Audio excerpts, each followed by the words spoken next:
This episode of the Museum Stories is about two painters and graphic artists, two film artists and masters of the Russian avant-garde.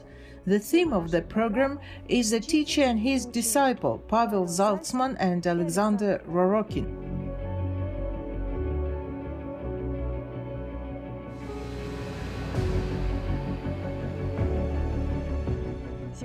Today we'll talk about a remarkable continuity, a teacher and his disciple. My first question in this respect is about Zalzman, an amazing and versatile person. A great teacher who made an impact on so many representatives of our creative intelligentsia. How did your encounter with this amazing person influence your professional and creative development? I met him after graduation from the institute. I was introduced to him by his daughter Yelena, who taught us. He needed an assistant at the film studio, and she led me to him, and we began working together. This is how we got to know each other. Then I joined the army, and when I finished my duty, I came back to him. And little by little, I got used to the way of the film studio life, and he talked to me about Filonov. He was a well-educated person, especially in the Western culture and spirit. He, of course, has made a strong impression. Many artists were influenced by both the Filonov school and the Zalzman school. Сильное. Многие художники же испытывали влияние и школы Филонова, и школы Зальцмана. Вот возьмем, допустим, Сидоркин. For example, Sidorkin. The influence of Filonov's and Zalzman's personalities on him is great too. I also find much of Zalzman's influence on Adbayev, as well as on many other artists of the 60s when they became well-known. Открылись миру. Я в них нахожу очень много от влияния Зальцмана. What is the hallmark of Pavel Zalzman's creative method? On the one hand, he undoubtedly felt the influence of Pavel Filonov's artistic system of the analytical art, but on the other, he had obviously managed to find and bring something of his own into painting and graphics. Безусловно, он не повторял Павла Николаевича Филонова. Безусловно, он He definitely didn't repeat Pavel Filonov. I have already said that he worked in the cinema. Персонажей вылилось на лист. Gradually, the influence of the characters poured out on the drawing paper. The characters who live around us, whom he observed with his sharp mind. Тем более он был очень, как бы это сказать, не ядовитым, нет, но он. Moreover, even though he was not waspish, he very keenly perceived all the injustice and harshness of this world, and inevitably wanted to express it all. At the same time, he used to say that creativity had nothing to do with life. Well, I often asked him, Pavel, why don't you paint landscapes or something else? And he responded, leave me alone. My work doesn't concern this life at all. Мое творчество совершенно не касается этой жизни. Вот эти персонажи, которые смотрят на нас с его листов, они окружают нас. Они были. And the characters that look at us from his works are around us. They were not his friends, but contemporaries. Besides, his watercolor technique is precisely German in nature. His favorite works are early Renaissance, Italian and German Renaissance. He also adored Pinturicchio and other artists. Он обожал и Pinturicchio, и других художников. What was his influence on contemporary art trends? On the one hand, we are talking about a highly intelligent person with a high level of culture and intelligence, deep knowledge, and on the other, he never pushed himself out and was not in the center of artistic events, preferring solitary work in the studio. Nevertheless, again, in an attempt to assess the global significance of the artistic work of Pavel Zalzman, the question arises, what was his influence on contemporary art trends? In fact, the year of his death, 1985, coincides with the start of experimental art forms energization, which fully bloomed in the mid-90s. Один из методов его работы над образом – симультанность. Что такое симультанность? One of the methods of his work on an image is simultaneity. What is simultaneity? It is a multi-temporal, multi-dimensional influence used together on the same drawing paper. Here we are looking at his work, and from my point of view, people do not understand that these characters are all different, belong to different times, and are looking at us from those times. Вот смотрят на нас, а мы не понимаем. Нам кажется, что они все дружно стоят рядом и какую-то цель преследуют, или там сюжет какой-то. They are all from different images, from different times, from different spaces. They are looking at us, but we don't understand. It seems to us that they are all standing strongly side by side together, and they are following some sort of a goal or plot. We are used to the fact that our art is story-driven. Here was some kind of a plot. A person came, said something, someone reacted, but for him, everything is different. For him, an image is like a snapshot seemingly taken in the given period of time, but the same person of this image in another space looks and sees differently, expresses some kind of emotion. This is what makes it important, and the viewpoint is on top of it. He always has a high horizon, and we're looking as if a little from high above at these people and see that they are all somehow connected to each other, but at the same time they are all different. So this simultaneity, this inner tension exists between them, although they all may not be connected with each other by the plot. This is one of the characteristic features taken, by the way, from Filonov, because Filonov has the same story, accepting the fact that all of his figures are large-scale. Whereas here they are all discrete, they all are somewhat psychologically reserved and internally stress out the viewer. And the viewer, of course, cannot understand this, because some specific work is needed to get to this.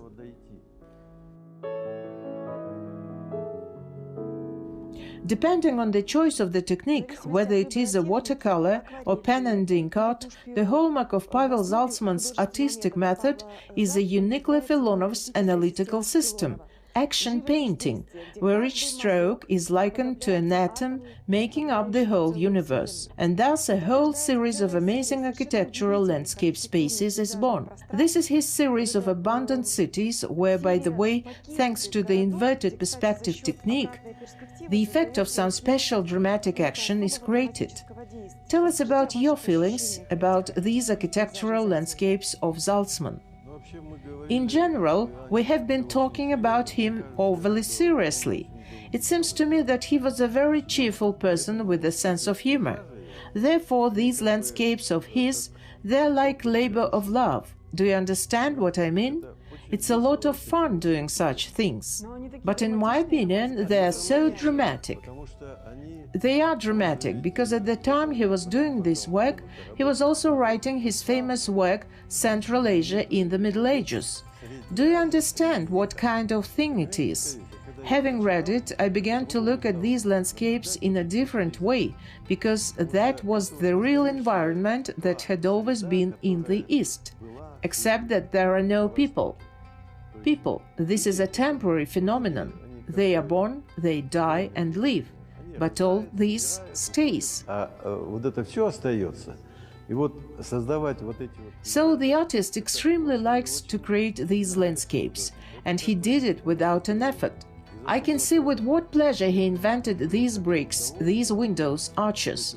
Then this movement, the pinpointed movement of his stroke. It is amazingly different in different works. The strokes are both long and short, and energetic, directed left and right, and this and that way, and all this creates a different texture. And then this watercolor, which prevails in these works, the light coming from somewhere, illuminating all this, it is so great. The artist takes pleasure doing this. I always look at it in an extremely amusing way. Although it may seem that he created this in an extremely tense state, but to my mind this is not so. He just enjoyed doing it. These landscapes of his, from time to time he just painted these landscapes somewhere. He has a lot of sketches from nature. He traveled all over Central Asia when he was writing his work Central Asia in the Middle Ages, which is simply gorgeous, with so much depth. In some way it reminded me of Bulgakov, in some way, by some inner feelings, by some kind of mysticism, something that passes from one state to another, and all this may be observed in this landscape by those who happen to have read his works. And at the same time, I know he did it very simply and with pleasure. Можно наблюдать, если кто читал его произведения, в этом пейзаже. И в то же время я знаю, что он это делал очень просто и с удовольствием. In the 1980s, you created a portrait of an art critic, an absolutely wonderful work which presents a young, beautiful woman with a face imbued with a sublime feeling in a pose of a solemn deisis in a gesture of thrown-up arms. And the background of the painting are various fragments from Filonov's works. Tell us about the history of this amazing piece. Хорошее слово, я забыл про него. Предстояние. Вот Зальцман как раз о нем часто. You have used a good word. I forgot about it. Deisis. Zalzman often spoke about it. Deisis. Standing out. All of his works are about standing out in front of the viewer. This is a very important moment when a person seems to be standing out. I have already spoken about it. Saint Sebastian, this is deisis. You can see this on icons. This is deisis. Так что мне вот захотелось сделать портрет жены, и она искусствовед, и безусловно она была. It so happened that I wanted to make a portrait of my wife. She is an art critic, and of course during this period she was very much carried away by Filonov. She even went to attend Filonov's exhibition in Moscow. At the time, it was the first exhibition of Filonov in Moscow, and that's why I wanted to depict her against the background of Filonov. Кроме того, что это лицо страшное, и эта фигура, там еще и зверь, вот этот зверь, он... In addition to the fact that the face is terrible and this figure as well, there is also a beast. This beast, which is from one of Filonov's paintings, I want to tell about it. На фоне города, идущие по этому городу. Filonov called it the Red Terror. There are just several animals depicted against the background of the city, walking through this city with a terrible gaze. And one of these animals is this one in particular. But Zalzman used to say that they were victims. This is a victim. Those animals were terrible, and if you look at Filonov, there she is, this victim. Her expression conveys completely different sensations, some kind of being persecuted, anxiety, fear. An art critic is on the one hand open, attracting the audience to her. On the other, she is kind of straining, repelling, so that there is some sort of ambiguity of the image. On the one hand, she is attractive, on the other, she is repelling. This, I would say, is not symbolic, but very much truth-like. We are very glad that this work is in our museum collection and that it is often exhibited at various thematic exhibitions. Quite recently it was presented at an exhibition of Kazakhstani portrait. So thank you for this work. Thank you.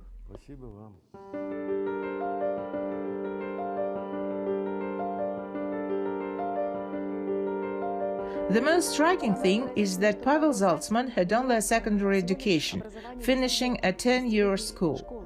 And at the same time, his constant strive for deeper knowledge, for continuous self-learning, reading books, and a passion for the world art heritage and a thorough study of it have allowed him to become, by all counts, one of the best teachers on world art culture and history among a number of art institutions in Almaty. They include the Faculty of Art and Graphics of Qazaq Pedagogical Institute, the Art College and the Qazaq State University, and others. That is why I made a point of showing the absolutely amazing demonstration materials that were prepared by Pavel Zalzman for these lectures.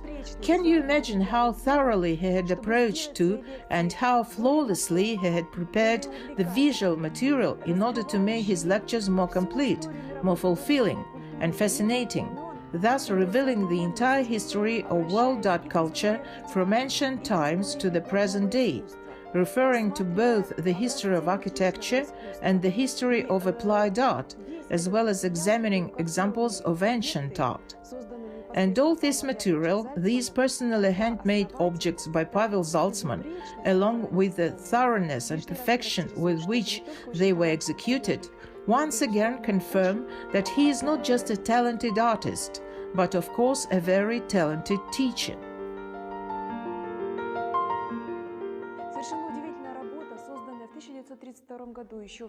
An absolutely amazing work created in 1932 in the pre-war years is The Sentry.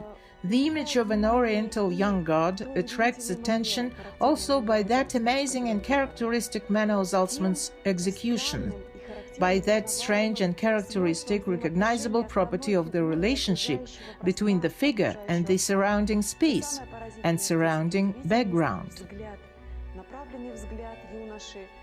But the most striking thing about this art piece is the amazing focused gaze of the young man, a look which expresses a wealth of different emotions when the author unites many faces in the space of this painting. He creates amazing, completely mesmerizing compositions in which each character exists on his own, not being connected by a single action with the environment and with each other. And very often the language of the grotesque comes as a tool to Zalzman's aid. This strengthening in a whole series of paintings entitled Masks is the intensification and filling the faces with a brighter, open emotional state. Emotional states can be very diverse, often with some shades of negative emotions such as sarcasm, mockery, some kind of green or condemning look. All of this is like a condemning crowd or accompanying emotions with which the artist interacts both in the external world and in the space of his paintings. In the genre of still life, Alexander Rorokin pays great attention to the selection of objects and their spatial positioning. He carefully thinks out compositions and color palette solutions. All this clearly demonstrates that, on the one hand, Alexander Rorokin seeks to reveal his own worldview and his own style in painting, while on the other, he undoubtedly remodels and relies on the main achievements of the Russian avant-garde. This is where the tendencies of the Filonov school are manifested, and where the influence of Sterligov's bold dome system, of which Alexander Rorokin has been a follower for a long time, is also evident.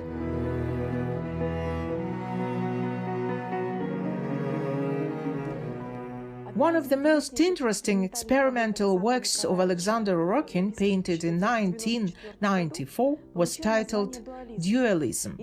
At first glance, one gets the impression that what we have here is an abstract composition.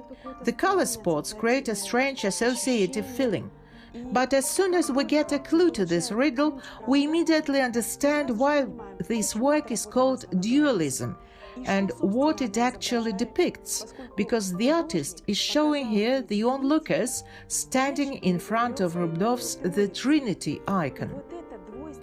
And this duality of the world, the dualism of the divine and the heavenly, of the human and the sublime, all of this is creating a completely magical atmosphere of the spiritual energy, which the artist is seeking to reveal in his work and to catch these elusive vibrations as well as to convey them through color relations. This is actually the unifying principle which lies at the basis of the creativity of the teacher Pavel Zalzman and the disciple Alexander Rorokin.